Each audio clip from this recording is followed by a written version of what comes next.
मेरा नाम अर्चना डबराल है। मेरा परिचय कुछ इस तरीके से है। खुद से खुद का हौसला बढ़ाए जा रही हूँ। कर रही थी प्रश्न मुझसे मेरी पुत्रियां ये। दिया उत्तर मैंने उनका इस तरह। मन के खालीपन को दूर करने के लिए ढूंढ लिया जरिया मैंने खुद से एक मुलाकात करने का, अर्थात मंच में आने का, कविताएं लिखने का। मेरी पहली कविता है इंस्टाग्राम रील। इसका शीर्षक है रील वाली रियल लाइफ। इंस्टा रील बन गई है रियल लाइफ का एक हिस्सा, जैसे दादी नानी सुनाया करती थी कोई किस्सा। वो इंस्टा जहां हर चेहरा फिल्टर में सजा है और हर दर्द कैप्शन में लिखा गया है। जो झांके न कभी रसोई घर में, वो रील के चक्कर में बना डाले रील रोटी सेकते हुए, धो डाले बर्तन सारे भी। खुशी की भी रील, गम की भी रील, यहाँ तक खुदकुशी की भी लाइव रील। शुक्र है रील बनाने के बहाने से ही माता पिता को पूछते तो हैं। सच तो यह है रील बनाने वाले वो नेता हो गए और रील देखने वाली वो ना समझ जनता, जिसका नेता कुछ भी करे वो लाइक सब्सक्राइब करेगी उसको ही।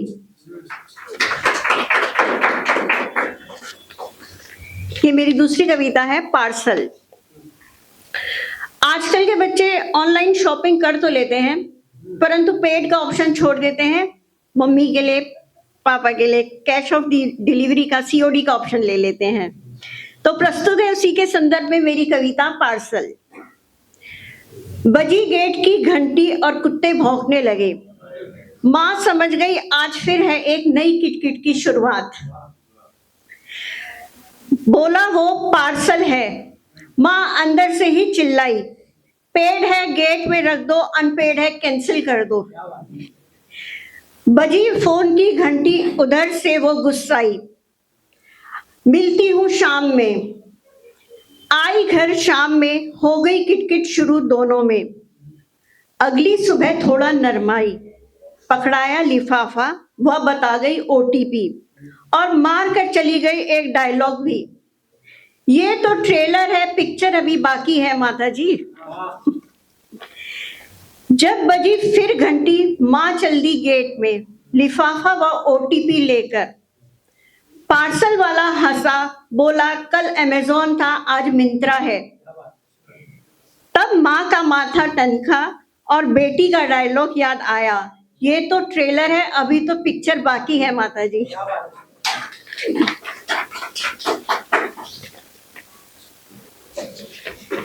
ये है मेरी एक शांत झील। बैठी थी जो शांत झील सी कहीं, क्यों आवेग उसके अंदर आ गया कहीं। किनारे खड़े उमड़ रहे थे सवाल उससे यूं ही, याद कर रही थी वो अपने आज तक के सफर को। अंदर उसके सवालों का था पिटारा यही, कब, कहां, क्यों, कैसे उसके अंदर आया ये उफान। जवाब उसने उसका कुछ इस तरह सोचा, दे रहे थे जो उसे एक शांत झील की उपमा।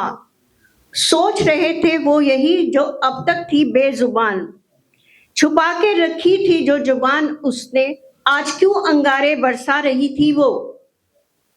वो बोली शांत झील में तब तक थी जब तक किसी तूफान ने मेरे अंदर दस्तक न दी थी।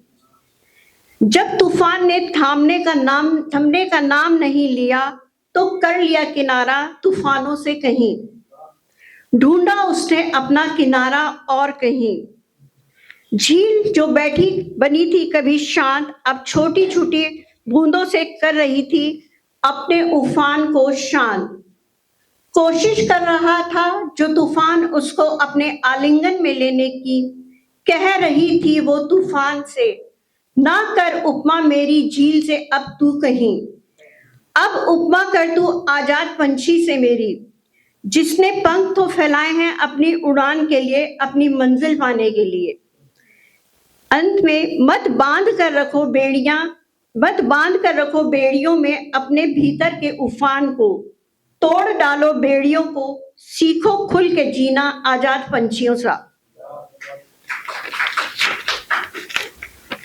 ये एक अन्य कविता है मेरी, आईना। देख कर प्रतिबिंब अपना आईने में, मायूस हो रही थी आंखें उसकी।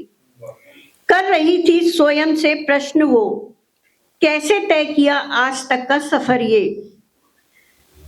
बचपन बीता फुदकते फुदकते माथे में बिना शिकन के, यौवन बीता चलते चलते ऐसे जैसे सामने मंजिल तय करनी हो। आज देख रही थी वो ढलती उम्र आईने में अपनी, अंतर मन न था स्वीकार करने को तैयार, बढ़ती उम्र का दर्द ये।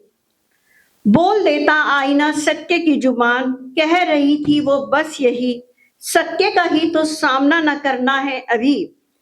इसलिए ना करो गुरूर सावन के यौवन में, भाती बसंत बहार सबको, ढलती उम्र की भी है अपनी एक आस।